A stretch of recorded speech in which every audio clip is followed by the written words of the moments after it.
PaidLancer here, talking about how to set your prices for web development or web design.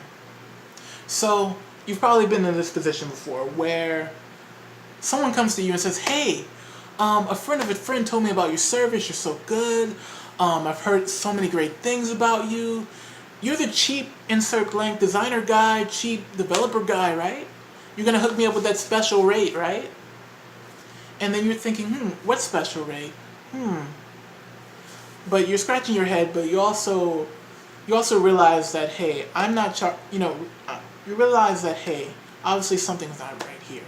Or you start coming along, or you start finding people while you're doing projects that are giving you a really hard time on the work that you do, or are unbearable. They're not good matches for what you do anymore. Maybe before they were, but now you're starting to see that they're too demeaning, they are too controlling, and it's just not a good fit.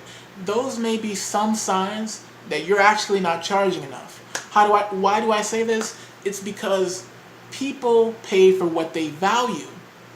Money is not about the physical value of things. For instance, shoes and sneakers. Shoes and sneakers don't cost that much money to make. It does not cost Nike $500 to make a pair of expensive shoes.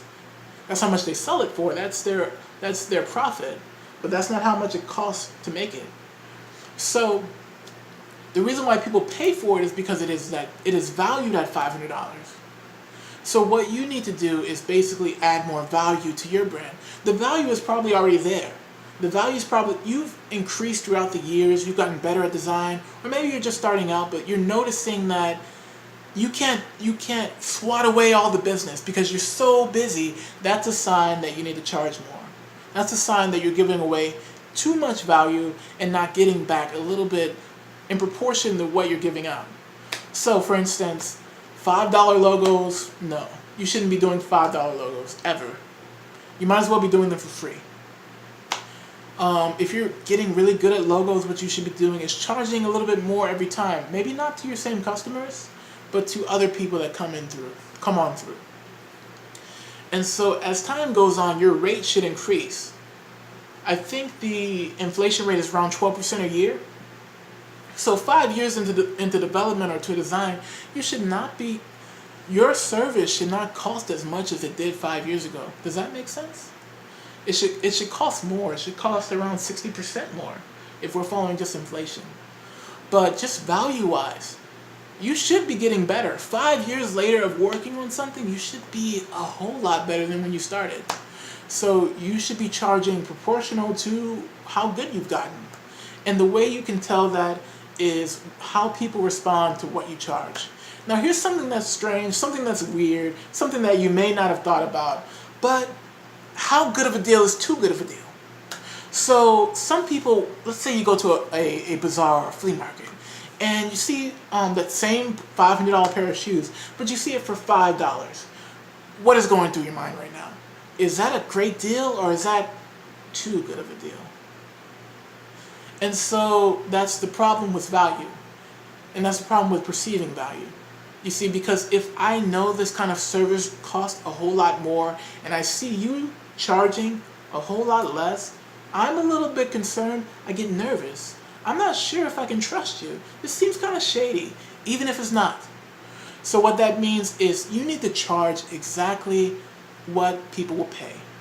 And it doesn't mean like people will pay, but I mean what people actually expect to pay for web development or web design. And that is based on the value you're providing to them. If you're designing a small banner for their social media site, charge accordingly. But if you're making a social media campaign for Nike somehow, or AT&T, or one of these larger brands, that's going to be everywhere, and that's going to be affecting a lot of people, and people are going to see that, and that needs to be right. That takes a lot of work to get it just right, and they need to know that what they're investing in will get them a good guarantee on the value. And if you can provide that, if you can provide a guarantee on that value with the kind of work that you do, then you should charge accordingly. It's the only way, it's one of the only signals that consumers have of value, besides testimonials and reviews. Now, if you're one of these people who mix together charity and business, and you say, "Hey, Isaiah, that's great, but I like to give people rate decreases, or I like to do a lot of pro bono work," that's fine. Do what you do. But if you're someone who is working a whole lot of hours and you don't have a whole lot of money to show for it, something has to change, especially if your work is good. Especially if people are satisfied or elated over the moon. Something that will happen when you start charging more is that they will tend to respect you more and your opinion more. You won't be as trodden over. You won't be dictated to. Your opinion will be valued because they have paid for it. People value what they've paid for. Thanks for watching.